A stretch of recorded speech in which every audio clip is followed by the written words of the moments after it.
Would you like to know one of the easiest ways to almost ensure that you will fail at something? Picking the wrong people to go on the journey with. Several years ago, many years ago actually, a friend of mine named Dave Morris talked me into this crazy endeavor of going to climb Mount Rainier.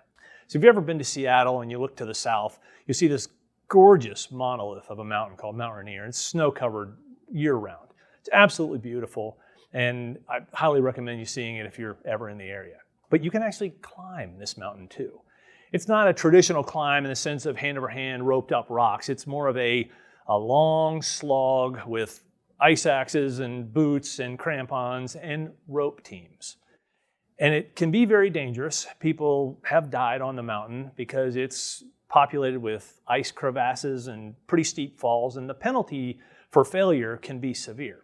So safety is paramount. And who you have on your rope team can literally depend on whether you live or die. So let me tell you a story.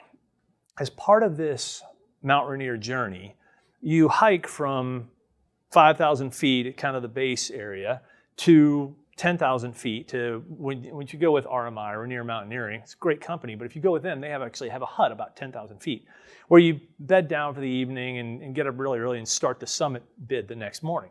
Well, with RMI, what they do is they're watching the entire group hike from 5,000 to 10,000 feet.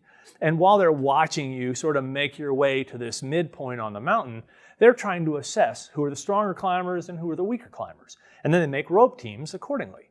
You want a strong climber at the front, you want a strong climber at the back, a moderately strong climber in the middle, and then you put the weaker folks at the second and fourth positions. Good division of duties. So that evening, we're at the high camp, and they start calling off rope teams.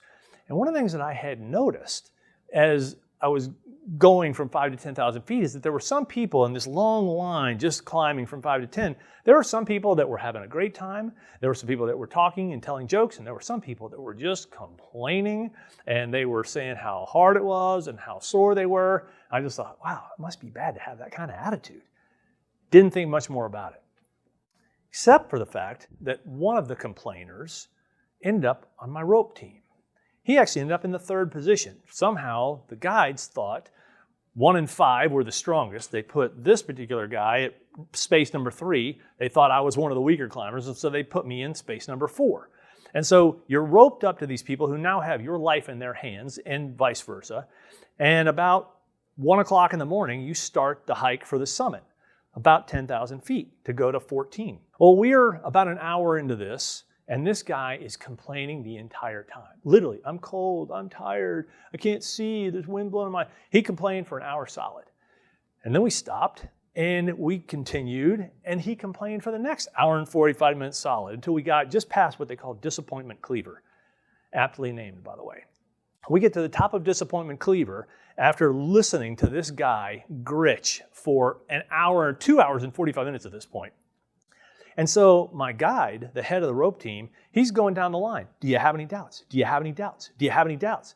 Well, when he got to me, of course, I said, well, I was honest. I said, yes, I had doubts. Next thing I knew, I was unclipped from the up rope team that was going to the summit, and I was suddenly clipped onto the down rope team that was going back to the parking lot. And I never had a chance to appeal. He literally just said, do you have any doubts? And I said, yeah, I was honest. And boom, down rope team, end of story. My entire journey, months of preparation, months of training, ended with a question, because I let that guy get in my head. I would challenge you, make sure you know who is on your rope team, because they will matter. They will make all the difference in the world as to whether you ascend or you descend in life. I let this guy get to me. There's more to the story, and I ended up going back again later and summiting the second time, but please pay attention to who's on your rope team, because I didn't get to choose that rope team, but you do. You get to choose who's on your rope team. They will carry you up or they will carry you down. And most importantly, they will make your experience literally day to day what it is or what it is not. So don't let negative people onto your rope team. Watch what happens.